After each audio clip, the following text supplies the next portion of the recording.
Bonjour les devs, c'est Tardev et on se retrouve aujourd'hui pour cette vidéo sur les tris à bulles. Donc cette vidéo qui fait partie d'une série sur les tris stables. Je vous conseille fortement d'aller voir la vidéo que je mets sur la petite vignette par là je crois, qui est l'introduction à cette série sur les tris stables qui va permettre de comprendre qu'est-ce qu'un tri stable, qu'est-ce qu'on parle, de quoi on parle quand on parle de complexité algorithmique et autres, avant d'attaquer cette vidéo. Le tri à bulles. Alors déjà, il est enseigné en tant qu'exemple algorithmique parce que son principe est très simple, il est facile à comprendre. Donc c'est souvent un des premiers algorithmes qu'on apprend. Sa complexité est très mauvaise, donc en fait il est rarement utilisé, voire jamais utilisé. Il est vraiment enseigné, il est vraiment juste enseigné parce qu'il est simple. Donc ça c'est la première chose à voir. Il est quand même pas mal à voir au niveau de son principe.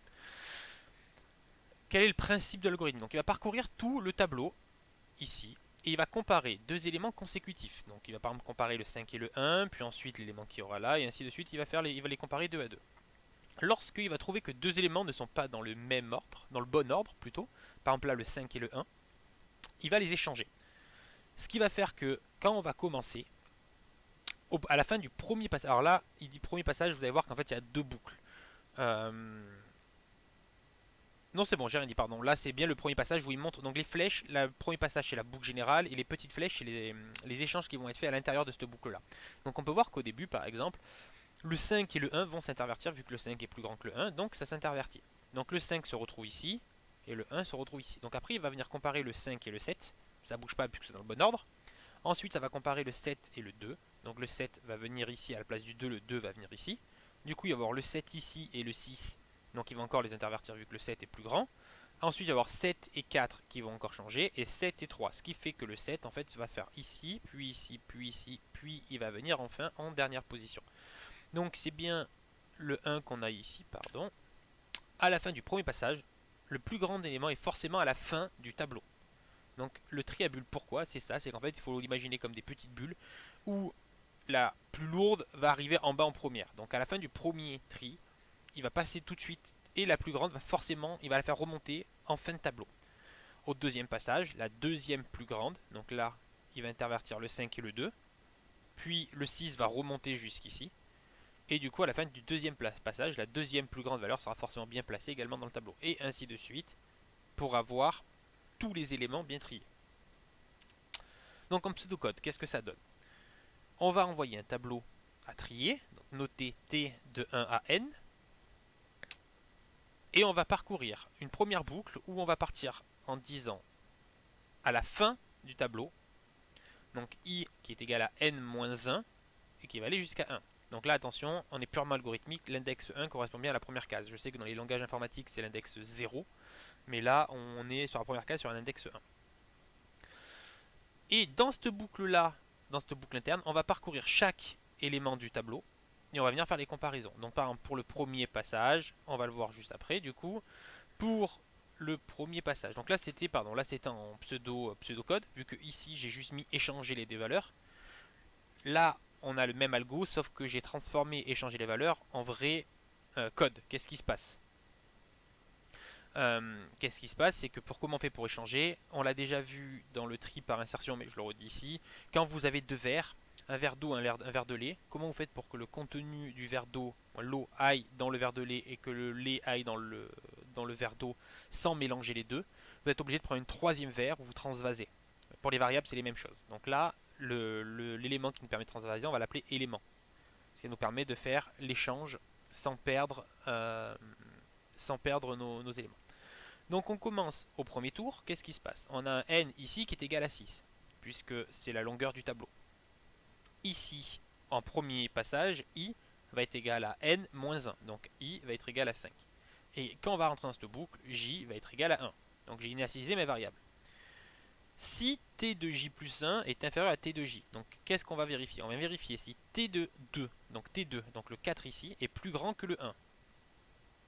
C'est le cas. Donc là on fait rien, donc nous c'est l'inverse. Et s'il est inférieur, donc lui est-il inférieur à lui? Non. Donc on ne rentre pas dans cette boucle là. Au deuxième tour, qu'est-ce qui va se passer? I est toujours égal à 5, donc là on boucle à l'intérieur de ce pour ici.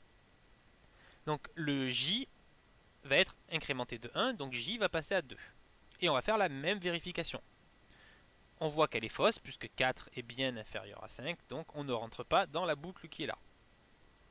Pardon, hop, on continue.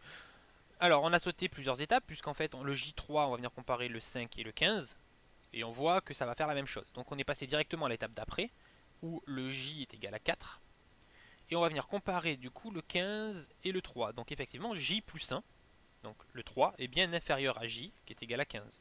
Donc qu'est-ce qu'on fait? On va stocker 3 dans éléments. Ensuite, la case qui est là va prendre la valeur 15. Et on va revenir mettre élément dans T2J. Et on va bien échanger ces deux-là pour les mettre dans le bon ordre. Au tour d'après. Donc là, on voit que j'ai juste fait monter le tableau ici.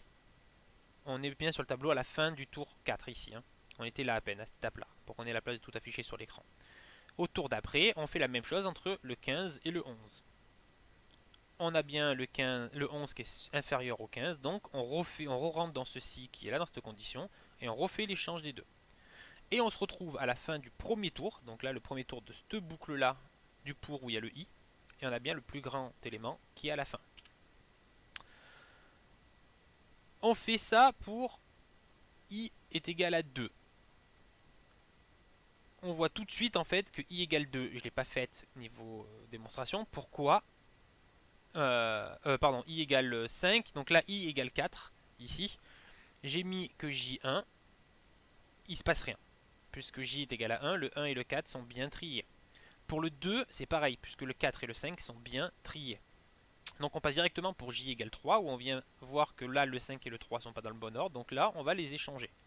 Et ensuite on ne fait plus rien, puisqu'en fait ils sont déjà de bon ordre, donc à la fin du deuxième tour, ici, le 11 est bien en place. On passe pour i égale 3 ici. Donc là, je vous ai mis le tableau à la base, hein, comment il était. Donc là, à la fin de i égale 2, à la fin du deuxième tour, on se retrouve avec un tableau comme ça. Au premier tour dans la boucle J, on voit que 1 et 4 sont bien triés. Par contre, au deuxième tour, on vient vérifier 4 et 3, on voit qu'ils ne sont pas bons, donc on les échange. Et on ne fait plus rien derrière. On voit que là, on a un tableau en fait qui est déjà trié. On vient de finir le troisième tour. On a bien le 5 qui est bien en place, mais on voit visuellement nous tout de suite qu'en fait le tableau il est bien trié. L'algorithme là, tel quel, ne le sait pas. Donc il va continuer à boucler avec un i égale 4, où il va venir voir si 1 et 3 sont bien placés, puis 3 et 4, il va déterminer que 4 est bien placé, puis pour pour i égale 2 avant, et pour i égale 1 pour venir vérifier entre le 1 et le 3. C'est pas très optimal, parce qu'en fait, si on prend un tableau, si on prend ce tableau tel quel ici, et qu'on lui envoie dans cet algorithme là, il va quand même venir faire toutes les comparaisons valeur à valeur. Donc on a créé un algorithme qu'on appelle un algorithme optimisé. Donc je reprends l'algorithme qu'on avait là à peine.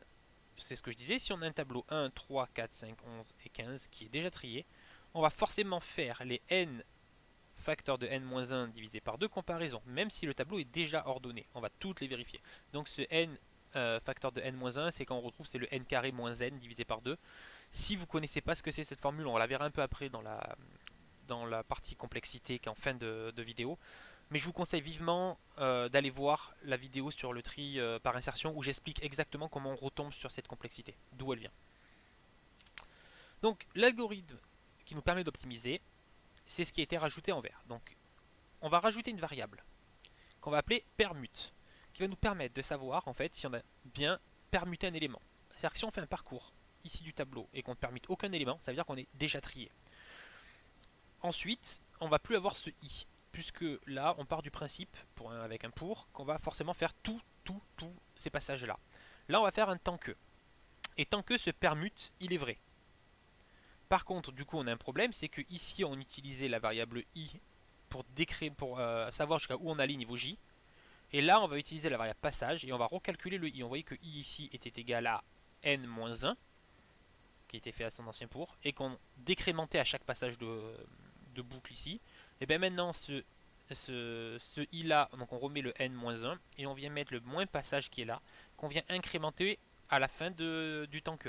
Ce qui nous permet de revoir la même valeur que i. Il nous reste plus qu'une seule chose à voir, c'est que du coup, quand on rentre dans ceci, dans cette condition ici, si on y rentrait, c'est qu'on a fait une permutation, c'est-à-dire que le tableau n'était pas encore trié. Donc on va mettre que le permute, il est vrai. On l'aura précédemment initialisé à faux avant chaque nouveau passage. une nouvelle boucle dans le temps que. Et si on finit à vrai, on peut reboucler une nouvelle fois. C'est-à-dire que le tableau n'était pas trié au dernier passage. Et j'ai bien dit au dernier passage. Qu'est-ce que ça va faire si... Alors hop, je reviendrai, je vérifie juste l'écran d'après. Qu'est-ce qui va se passer pour celui-là? On va commencer en faisant vérification du 1 et du 3. Donc on va initialiser permute à vrai, passage à 0. Tant que vrai, donc on est bien à vrai, donc on va rentrer là-dedans. On va initialiser permute à faux. Et ici, on va boucler les J, où on va venir vérifier 1 et 3. On ne rentrera pas dans cette condition, puisque 1 et 3 sont bien placés. 3 et 4 sont bien placés, donc on ne rentrera pas dans cette condition. On passe à un tour de plus pour la boucle J. Idem pour 4 et 5, idem pour 5 et 11, et idem pour 11 et 15. Donc on va finir de ce fin pour, on ne sera jamais rentré dans cette condition-là. Donc vrai ne sera pas repassé, permute ne sera pas repassé à vrai. Donc quand on va arriver au début du temps que, on aura permute qui est égal à faux, et on va sortir. Ce qui nous permet que si un tableau est déjà trié comme celui-là, on ne fait plus que n-1 comparaison, plutôt que n carré moins n divisé par 2, qui est le n facteur de n-1 ici. Donc on a une très très forte optimisation. En termes de complexité, on va se retrouver avec une complexité la meilleure quand un tableau est déjà trié. Donc c'est ce qu'on vient de voir juste à peine. C'est le cas où on va se retrouver avec n-1 comparaison et 0 affectation. On n'a fait aucun échange de variables. On a juste affecté la variable booléenne pour savoir si c'est permuté et c'est tout. Et le passage. Mais c'est négligeable par rapport au nombre d'éléments dans le tableau quand le n va tendre vers très très haut. Donc on dit qu'il n'y a pas eu d'affectation. Dans le pire des cas, donc quand le tableau est trié à l'envers, quand le tableau est trié à l'envers, on va devoir parcourir toutes les boucles. Donc on retombe sur la même chose que par le tri par insertion. Donc on retombe sur de l'ordre de n carré divisé par 2. Donc c'est ce que je dis tout à l'heure, c'est le n facteur de n-1 divisé par 2, qui en fait en écriture c'est n carré moins n divisé par 2, sauf que quand on va tendre vers l'infini niveau de n, le n carré moins n, le moins n est négligeable quand n va être très très très grand. Donc on le réduit en disant que c'est du n carré divisé par 2 en termes d'affectation et comparaison. Ce chiffre là c'est celui que je vous disais précédemment dans la vidéo.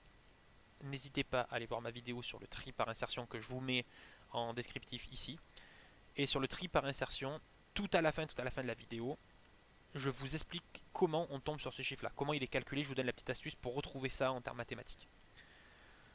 La complexité en moyenne de l'algorithmie est de l'ordre de n carré divisé par 4, affectation et comparaison.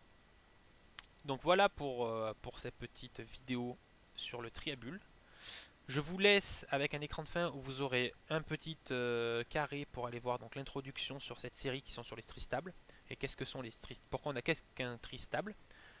Et les autres petits carrés, donc les trois autres petits carrés avec l'algorithme par tri par insertion, celui tri gnome et tri cocktail. D'ailleurs tri cocktail qui est un peu la suite du tri à bulles puisque c'est une sorte d'optimisation du tri à bulles, vu que c'est le même principe, il est sympa à aller voir. Sur ce, je vous dis bonne journée et à une prochaine fois. Au revoir.